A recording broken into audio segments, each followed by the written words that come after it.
Au Kenya, la commission électorale a entamé une concertation avec les principaux candidats à l'élection du 26 octobre. Mais pour l'opposition, rien n'a été convenu pour discuter d'un nouveau scrutin présidentiel ce mois-ci. Au Cameroun, une polémique s'enfle autour du nombre de morts dans la région anglophone. Issa Jiroma Bakari, le ministre de la Communication, soutient qu'il n'y a pas plus de 10 morts.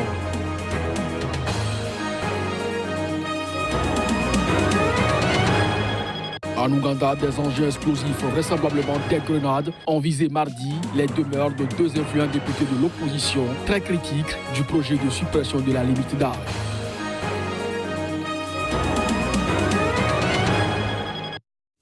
Bonjour à toutes, bonjour à tous et merci de nous préférer pour vous informer. On ouvre cette édition par le Kenya où la commission électorale a entamé une concertation avec les principaux candidats à l'élection présidentielle du 26 octobre. Le leader de l'opposition Raila Odinga a été le premier à rencontrer mardi les représentants de la commission électorale indépendante et de délimitation des circonscriptions avant de rencontrer le président Uhuru Kenyatta pour discuter du nouveau scrutin présidentiel prévu pour le 26 octobre. À sa suite, le vice-président du Kenya, William Ruto, a rencontré la commission électorale en amont d'un nouveau scrutin prévu le 26 octobre après l'invalidation de la précédente élection présidentielle ayant consacré l'élection de Uhuru Kenyatta. Ces différentes consultations permettront à la commission d'obtenir un consensus autour du scrutin. Mais l'un des leaders de l'opposition kenyane, James Orengo, a affirmé que rien n'a été convenu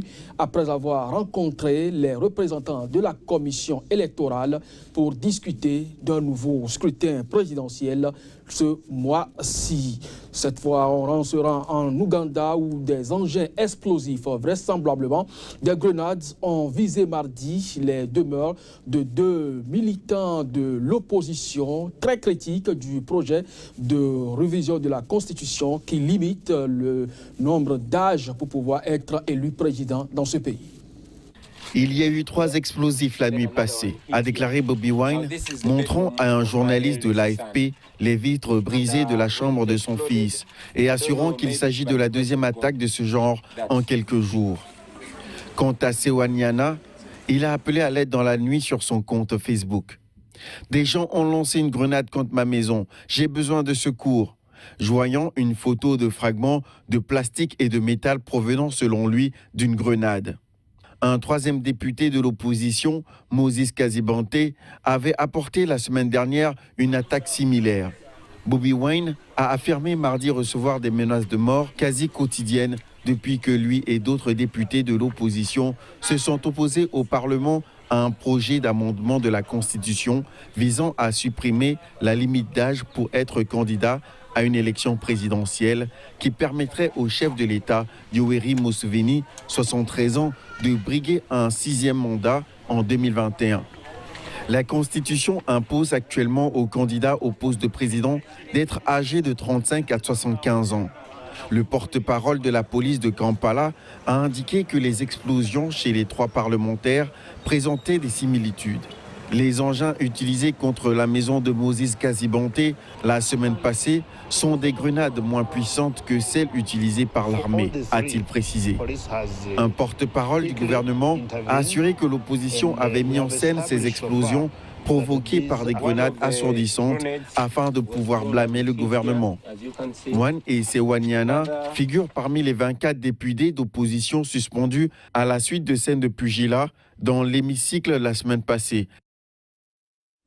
Les violences en République démocratique du Congo ont poussé près de 3400 personnes à fuir vers la Zambie en un mois. C'est inquiété mardi le Haut Commissariat de l'ONU pour les réfugiés. On fait le point à travers ce reportage.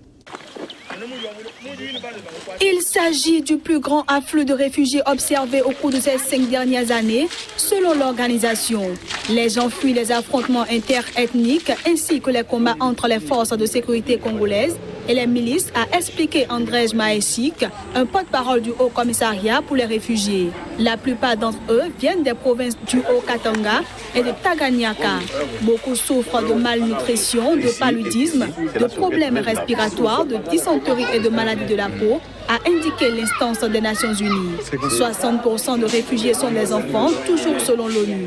La Zambie accueille environ 27 300 réfugiés et demandeurs d'asile congolais, renseigne l'ONU.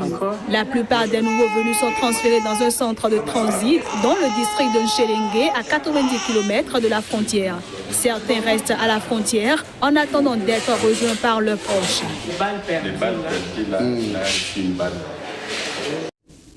Le secrétaire général de l'ONU, Antonio Guterres, a demandé aux autorités camerounaises une enquête sur les actes de violence signalés dans les régions du sud-ouest et du nord-ouest du pays le 1er octobre, ayant donné lieu à des pertes en vies humaines.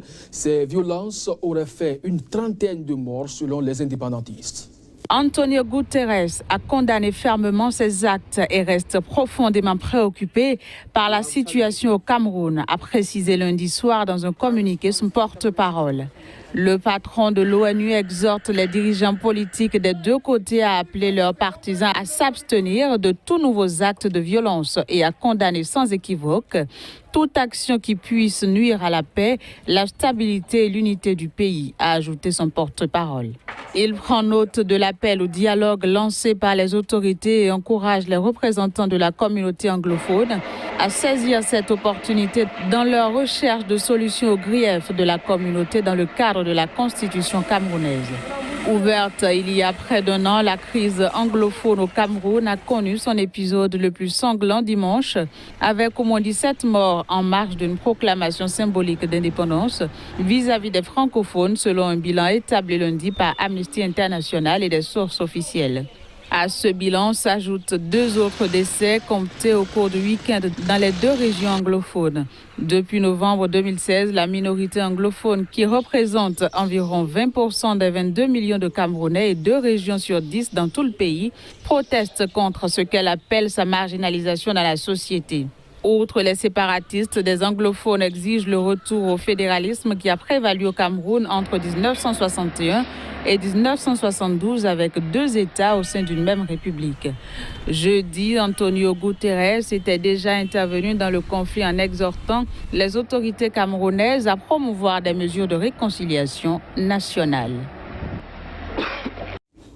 Toujours au Cameroun par rapport à cet incident, Issa Chiroma Bakari, le ministre de la Communication et par ailleurs porte-parole du gouvernement, soutient qu'il n'y a pas eu plus de 10 morts.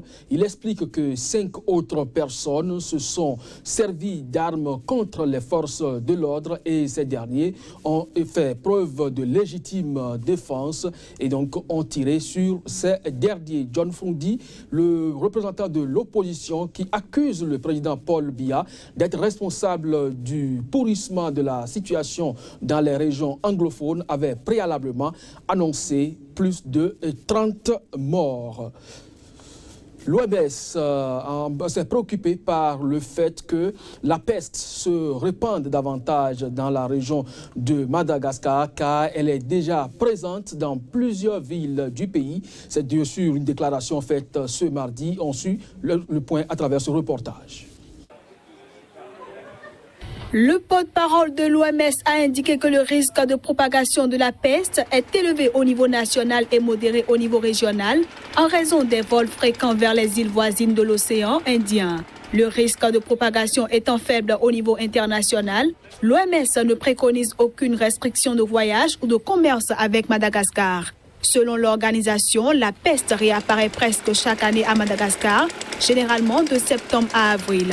Face à la presse ce lundi, Roland Ratsiraka, le ministre du Tourisme, s'est voulu rassurant en soutenant que la situation n'était pas aussi grave qu'on le pensait. Mais contrairement aux précédentes épidémies, celle-ci touche les grandes zones urbaines, y compris la capitale et les villes portuaires. Cela augmente le risque de transmission interhumaine selon l'aide meilleure. Cette forme de peste détectée dans plusieurs villes de Madagascar depuis août est hautement transmissible et peut provoquer la mort en l'absence de traitement. L'OMS a annoncé un bilan de 24 décès et 133 cas. Le Burkina Faso a lancé ce lundi à Ouagadougou une campagne de collecte de fonds pour la construction de mémorial dédié à Thomas Sankara. Le père de la révolution burkinabé avait été tué lors d'un coup d'État en 1987. Plusieurs personnalités se sont pointées à l'occasion de cette cérémonie.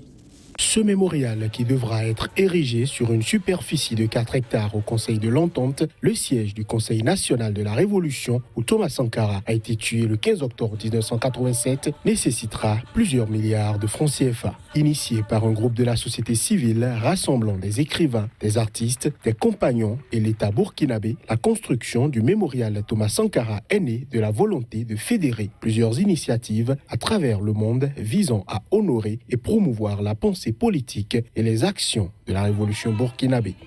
La constitution du mémorial fonde son espoir d'abord sur la volonté, la détermination et l'engagement du peuple à travers les souscriptions populaires. Notre slogan est un projet populaire pour un homme du peuple. Thomas Sankara believed in self-reliance, preferring. Thomas Sankara croyait en l'autonomie. Il préférait que le Burkina Faso se libère de l'aide internationale et toute autre intervention de contrôle occidental qui sont devenues une prolongation du colonialisme. Les ressources du continent sont incalculables et le temps est venu d'en faire profiter le peuple et pas seulement une poignée de personnes qui choisissent d'utiliser cette richesse pour exploiter le reste de la population.